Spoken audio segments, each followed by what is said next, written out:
What is good, everyone? It's Zigzag here. Welcome back to another GeoGuessr video. Today I have 15 cheeky tips for you to increase your GeoGuessr scores. It's going to be really helpful for beginner, intermediate, and advanced players alike. I've got tips for all levels in here, so let's just get straight into the first one, which is Slovakian and Czech house numbers. Now, everyone knows that Slovakia and Czechia are notoriously difficult to tell apart, but one way that you can do it fairly accurately is the house numbers on the houses. So here we have the ones in Slovakia, which are white with a red or blue border around them, generally speaking. This is how they're normally going to look in Slovakia, whereas in Czechia, they're basically inverted, where they're normally going to be blue or red with white numbering instead. Now, this is not 100% effective, but when you have countries that are as confusing as Czechia and Slovakia, take everything that you can get, and this is actually a way that you can pretty consistently get the right country. Okay, next up, I want to talk about Texas roads. So in the rest of the United States, you're unlikely to see such a road where it's kind of salt and pepper, I like to say,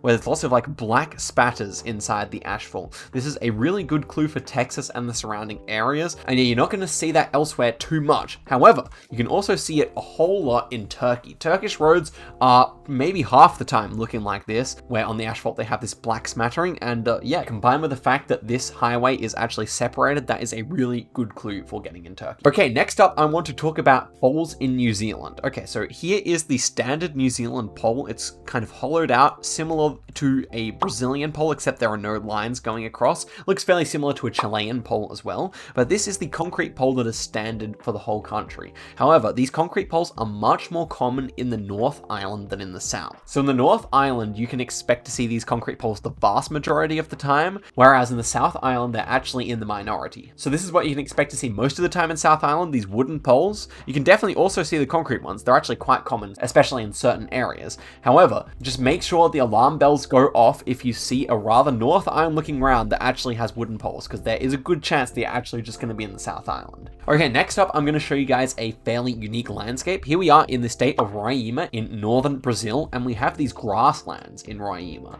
Now, you won't really see a landscape like this, completely no trees, this really light green grass, and this white sand on the side of the road as well. These kind of grasslands are essentially unique to Roraima. And so this round was here, just in the dry part north of Boa Vista. Okay, now I'm going to come through with some Canadian tips, because Canada's a huge country and you want to be able to get as close as you can over there. So this camera glitch that you can often see on the Google cart in Generation 3 is much more common in Canada than it is in the US. It just seems to show up all the time in Canada for whatever reason. So if you see that, tend to lean Canada. Of course, it can go the other way, but yeah, pretty good hint. Next up, we are in Ontario, and in Ontario, you can see this green and white diamond, and that is very common to find near highways in Ontario. So that is pretty much unique to that province, and it's definitely going to net you some good scores if you can keep an eye out for it. Another thing that is unique to Ontario are these traffic cones, which are black and orange in this style, and if you see these, you should be somewhere in Ontario. So I heard that apparently these might be in use elsewhere these days, but definitely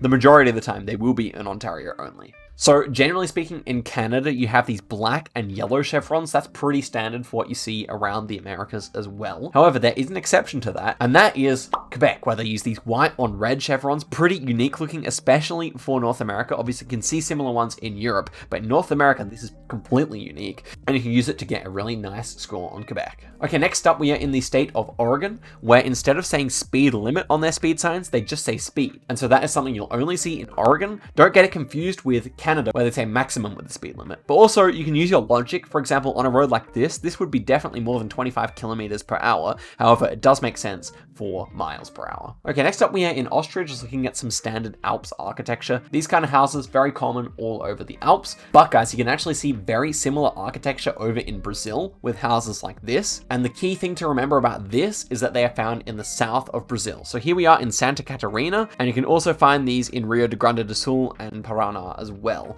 But yeah, that German heritage is definitely more so common in the south. Next up, similar to that Roraima round we had before, I want to show you a region of Mexico. So you can see that this round is particularly green, and so this is kind of strange for northern Mexico, where you'd normally expect to see much more of a desert climate, but actually this was all the way up here. This whole region near Monterrey and Tamaulipas have a lot of green grassy rounds on the border, whereas if you go to Chihuahua or something like that up to Baja California, it's definitely going to be much more deserty. So keep in mind that this area has a lot lot of grass and often looks quite green. Okay, next one here, I have a bit of a tip that came from someone on my Instagram DMs, came through with a clutch Canada tip. The best Canadian players are quite closed off with their hints, so it's good to actually have a really reliable meta for Saskatchewan here. But let's take a look at this. Okay, so we've got here a Saskatchewan pole, which often has one of the bulbs offset. So here we have 2 on the right, 1 on the left. And then if you look at the next one, we've got 2 on the left and 1 on the right. And if you look at the next one after that, we've got 2 on the right and 1 on the left, and the one after that, and we've got 2 on the left and 1 on the right. I can't remember if I actually skipped one or not,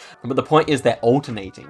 And so there's going to be one offset and it goes from side to side to side. This is very, very useful. And this style of pole with the one offset is definitely more common in Saskatchewan as well. So keep that in mind in your games. And if you can see them alternating, probably a good bet to go Saskatchewan, although I'm not sure if it's 100% effective. Okay, next up, we are back in Brazil and we're in the north end of Rio Grande do Sul, the very southern state in Brazil, and we have this camera glitch which turns everything rainbow colored and a bit crazy. And when you see that, you should just be in northern Rio Grande do Sul. Get your easy points, guys. This is a pretty common camera glitch over there. Literally, I just clicked into the map and I found this very first location. So yeah, I think if I move, I'll see it again.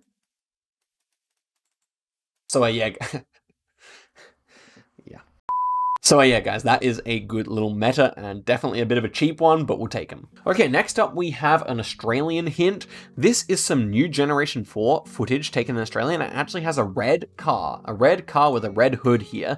And that one is only found at the moment in Canberra, New South Wales, and Victoria. A kind of cool little car meta. You can also find a similar black one, but that one's only driven in New South Wales. We are staying in Australia for this one. If you see a boab tree in Australia, which is characteristically very fat at the bottom like this, then you're most likely going to be somewhere in northwestern Australia, somewhere around Wyndham like that. They're actually quite unlikely to be in the north end of New South Wales, so you can actually get quite a nice region guess if you see one of those boab trees. Next up, I have a really good meta for no moving, panning, or zooming games. Pay attention because this one's a little bit advanced. So here we have a roof rack car. This one is the Guatemala car.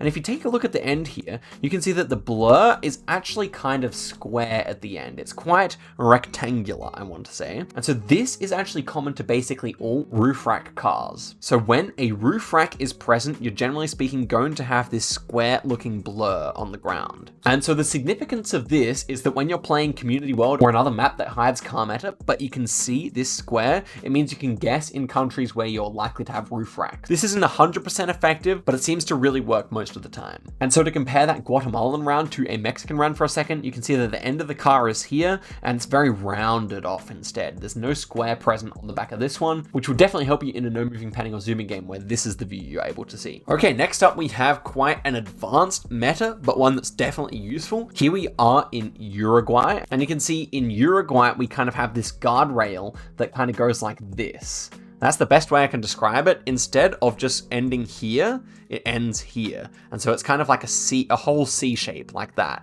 Okay, now, but moving on to Argentina, you can see we've got a different deal going on here, where this one, instead of going like this, is going like this instead. And so we don't have the little C hook along the edge here. It just goes like this instead. And so that is actually a good way to distinguish the two countries. They can be very hard to tell apart. If you can see a guardrail, which you probably can in a lot of rural rounds or rounds on highways, then you can use that to determine which country you're in. Pretty effective. And then to finish off here, that clue is actually also applicable in Australia, where in Victoria, you do not have the C style, you have the unclosed off, whereas in New South Wales, you do have the closed off ones here. You can see they kind of make a C with the hooks on the end like that. So guys, that concludes my tip video for today. I hope you learned something in this. I have no doubt that you did, but yeah, if you did, smash like, subscribe, and I'll come through with some more tips videos at some point. I'm just like enjoying putting all my metas that I know inside these videos. Shouts to all the community members who discovered these ones. Obviously, most of these don't come from my own head at all, but yeah guys, thank you very much for watching the video. I'll see you guys in a video very soon. Catch you later.